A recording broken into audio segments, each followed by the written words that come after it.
परम पिता परमात्मा, शिक्षाकार क्या है? सतगुरु भी है ना। जीवन नैया को पार ले जाने वाले ब्रह्मा विष्णु शंकर के भी रचयिता, त्रिमूर्ति हैं।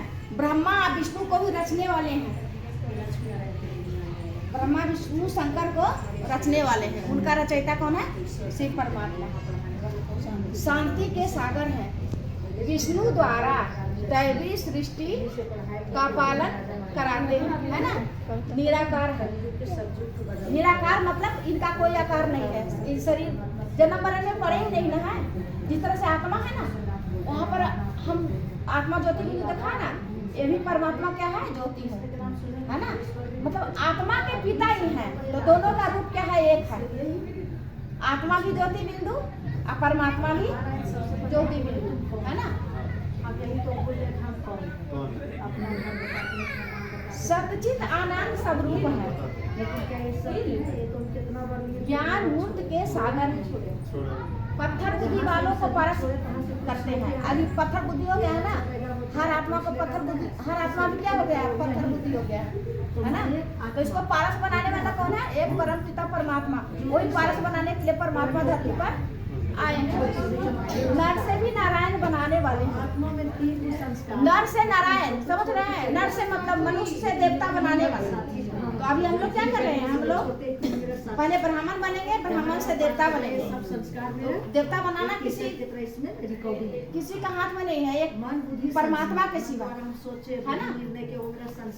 सबके सुख के दाता है, सदगति दाता है, सदगति दिलाने वाला एक परमात्मा ही है।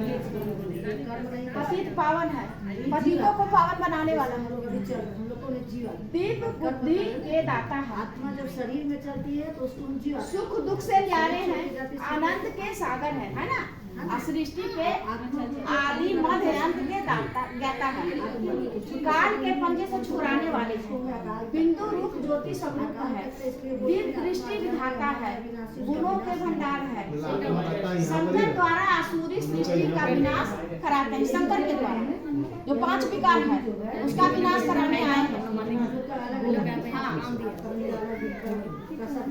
उसके बाद देखिए ये बड़े क्या है, यहाँ पर हम देख रहे हैं, है ना। ये है साकार लोग, साकार मनुष्य है ना। ये साकार कोर्स की है ये साकार मनुष्य लोग है ना। जहाँ हम लोग हैं इसको क्या कहा जाता है? साकार मनुष्य। उसके बाद दूसरा ब्रह्मा विष्णु शंकर प्रिया, अन्य सूक्ष्म लोग इसको कहते हैं। जहाँ देवी देवता देख रहे हैं ऊपर नवग्रह, चांद सितारा दिखाई देता है ना, सूरज चांद बादल, उसको क्या कहते हैं? सूक्ष्म लोग। हम लोग 2 लोग के बारे में जानते थे ना, एक धरती है, दूसरा आकाश, है ना। और तीसरा लोग के बारे में नहीं जानते। एक तीसरा पता नहीं होगा। तीसरा लोग है परम लोग, ब्रह्मा लोग, जहाँ सिर्फ आत्मा परमात्मा रहते हैं।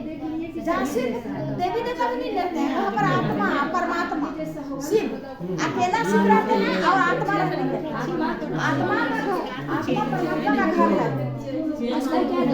इसको परम अंतर, कोई अंतर नहीं है। जैसे ज्योति बिंदु आत्मा है ना, उसी परमात्मा है। आत्मा अंतर यह है कि आत्मा जन्म मरण में पड़ती है। हम लोग जन्म मरण में पड़े हैं क्योंकि हम लोग को कर्म को भोगना है, कर्म का भोग करना है। तो हम लोग जन्म मरण में पड़ता है आत्मा, और परमात्मा जन्म मरण में नहीं पड़ते, इसलिए उनको परमात्मा कहा गया है ना। परम पिता परमात्मा और उनके दिव्य कर्तव्य। परम पिता शिव परमात्मा गीता ज्ञान के दाता है। गीता को ज्ञान का रचने वाला यही है परमात्मा, जिसके द्वारा कैसे रचने से किया? ब्रह्मा विष्णु और शंकर को। ब्रह्मा के द्वारा क्या हुआ है? स्थापना हुआ। ब्रह्मा कुमारी का स्थापना हो रहा है, तो इनके द्वारा हुआ है। इनका कान में बाबा आए हैं, देखिए इसका कान में आके बाबा क्या किए हैं? हम लोग को जो मुरली चलता है, ज्ञान चलता है, गीता का ज्ञान चलता है, वही ब्रह्मा के द्वारा। हमें ब्रह्मा जैसे गोद बच्चा लेते हैं ना, अडॉप्ट करते हैं, तो उस तरह से ब्रह्मा बाबा हम लोग को गोद लिए और हम लोग परमात्मा शिव का बच्चा हो गए। ये माँ हो गई, ये पिता हो गई, इसलिए माँ इनको माता कहा गया है, इनको पिता कहा गया। ये माता पिता दोनों हैं, ये दोनों पालना करते हैं। पालना करने वाला माँ और पिता दोनों होता है ना। विष्णु द्वारा पालना, विष्णु के द्वारा पालना हुआ, सतयुग में इन्हीं के द्वारा। तो एक देखिए, यही ब्रह्मा बाबा क्या बनेगा? पानी किस समान है? ये विष्णु बनेगा। गीता ज्ञान का और शंकर के द्वारा विनाश ज्ञान का विनाश करके मतलब क्या हुआ? ये नहीं कि मतलब कि आदमी को विनाश करते हैं, उसका विकार को विनाश करने के लिए कहाँ सतयुग शिव के द्वारा सब कुछ मनुष्य में जो 5 विकार है ना, वो विकार को भाषा होगा, एक उसका उसका विनाश कोई करते हैं। किसी का दुश्मन नहीं होगा, सब एक दूसरे में। देखते कृष्ण की दुनिया में कितना अच्छा रास करते रहता है, कभी किसी के झगड़ा छोटी छोटी